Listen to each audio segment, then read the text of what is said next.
So the claim I am refuting is that defunding Planned Parenthood would cause a negative effect on many lives in the United States. And the advocate, supported this claim by one saying that defunding Planned Parenthood would reduce access to all the resources they provide, and defunding Planned Parenthood would reduce access to healthcare, and that it would also cut many educational programs to individuals. And it is my response to the claim that defunding Planned Parenthood would not cause a negative effect on many lives in the United States. I will support this claim by saying that defunding Planned Parenthood would not affect people's access to resources, related to health, and defunding Planned Parenthood would not reduce access to healthcare, and that defunding Planned Parenthood would not cut many other free educational programs that are available to the public. The advocates first claimed that defunding Planned Parenthood would reduce access to all the resources they provide. According to the National Center for Health Statistics, Planned Parenthood provides about 2% of the total breast exams and less than 1% of pap tests. They offered around 500,000 breast examinations to women in 2013, compared to the 22.6 million women that received breast examinations that year. And the advocate also claimed that if Planned Parenthood were defunded, 2.4 million people a year would lose access to birth control, cancer screenings, STDs, and more.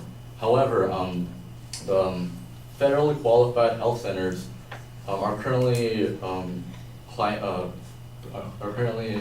providers for over 4 million people across the country.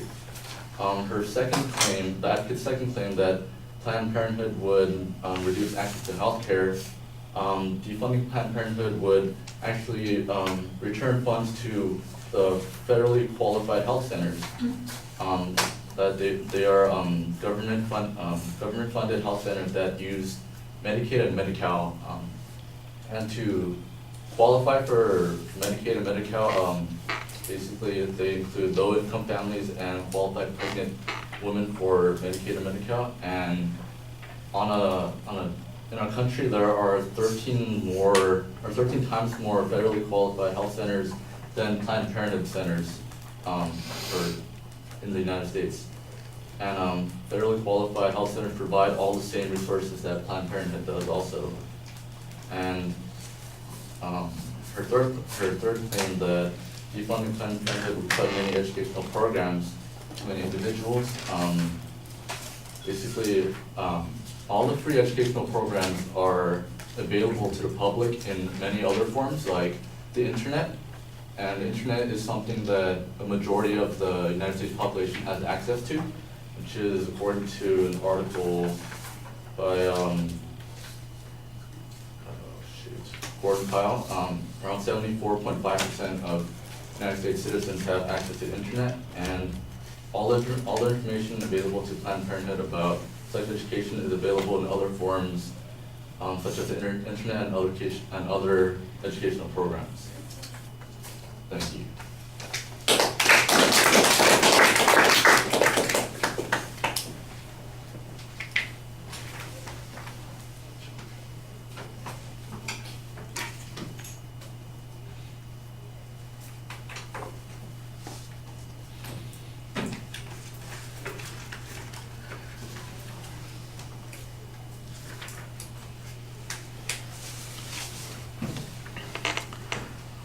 All right, well, same sort of thing that I saw in one of the earlier speeches. There's a duplication of what the preview material is doing. You're over-organizing at the beginning. I don't think that that's necessary. Just remind us of what the advocate's points are, and then as you get to those individual points, since you're basically just presenting counterclaims on each of those points, I think you could save it until that particular point. On the first point, I thought that you had some very effective evidence that suggested that these nationally qualified health centers provide a substantial amount of access to health care that, you quantify it to some degree with the breast examinations and pap smears and the number of people that are being served. I thought that was pretty effective. Also, the notion on the second point that access would actually probably increase since there are more of these health centers than there are Planned Parenthood centers, and that they would get more money to be able to provide those services because the money would shift over from Planned Parenthood. That seems like a very reasonable way to address that particular problem.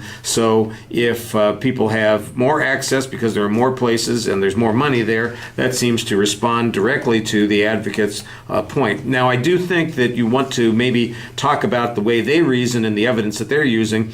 You're kind of going after a rebuttal claim with a little bit of argument about what the presuppositions of the advocate's claims are, which I think are good responses, but I do think that you ought to predicate that a little bit more on directly challenging the way the advocate has made assumptions and then show us that the assumption is problematic.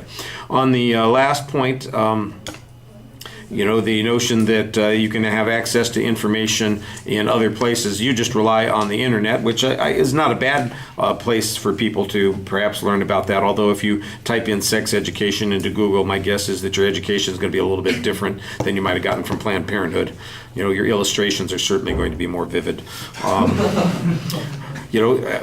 plus, of course, most kids get access to education about sex topics and contraception, those sorts of things, in schools and in public service announcements and a variety of other places. So the notion that once you close down Planned Parenthood, all these things are going to go away. And by the way, I do think there's one argument that's missing here, and that is, could Planned Parenthood continue to survive without federal funding? There's never any discussion of that. So I think that's an issue that you missed. All right, thank you.